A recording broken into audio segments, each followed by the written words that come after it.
This is our animal actor evaluation checklist. So when you are evaluating an animal actor as an agent, senior wrangler, or a certified wrangler, this is the form that you're going to be going through. So the information we want is the animal owner's name and email, just so you have that contact information for the future, the name of the animal, their address, date of birth, species, and breed, just so you have all that information there.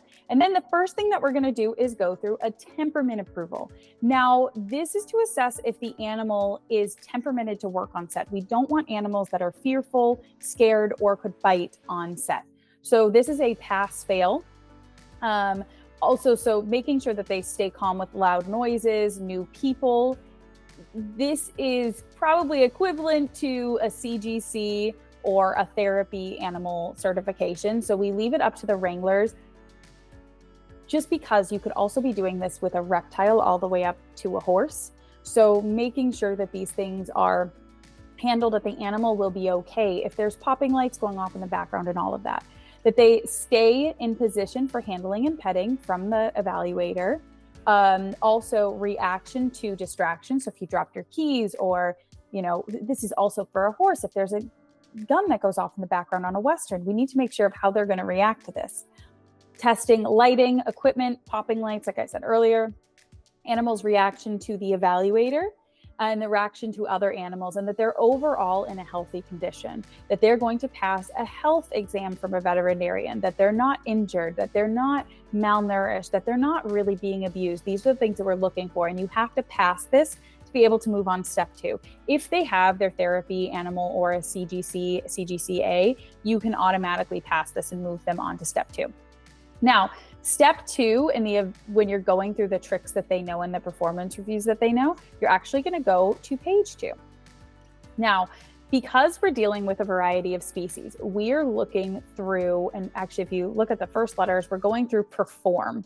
So all of these things spell out perform for the animals. So polished obedience is a polished obedience within species. So if you're thinking a dog that they are, or even a horse, focus on dog here, that they are off leash, both on and off leash, that they can perform these tasks in 3 different times following a different ask. So if you're asking them to do a sit, maybe from a stand or a distracted state, that they'll still go to a sit, maybe from a down that they go up to a sit, and maybe from, if they're spinning in a circle, going to a sit or into a heel. And then I would test a few other things, just so we know that they have off leash and at a distance obedience.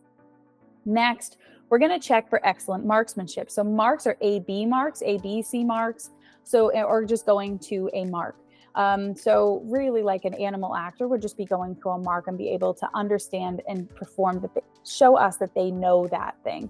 And then you would mark that 3 times. Refined head movement is really just head control. So looking left, looking right, and be able to follow you. Head down on something, more advanced animals can do that. Film ready expertise. Now, these are some of the fun tricks that the animals know. So if you have a horse that can move their lips and talk and do all of that, that would be something in fun film ready expertise that you could add in here. For dogs that might be Schutzhund trained, that would be something that you could add in here, because every part is asking for something different. That these are the fun tasks, like a bulldog that can ride a skateboard, or a cat that can ride a skateboard, or that could surf. A cat that can do a fun trick like jumping in a circle upside down, like doing a flip. Outstanding vocal performer is the animals that can perform a meow on command, a howl on command, a neigh or whinny on command.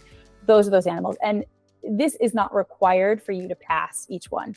These are just the areas that you were testing them. So like a reptile is not going to be able to do this. Not that they would get to this level, but just know that this is per species. So if there are birds that aren't very vocal, and there are dogs that are also not very vocal, and other animals, so this isn't a requirement. It's just if they can do that.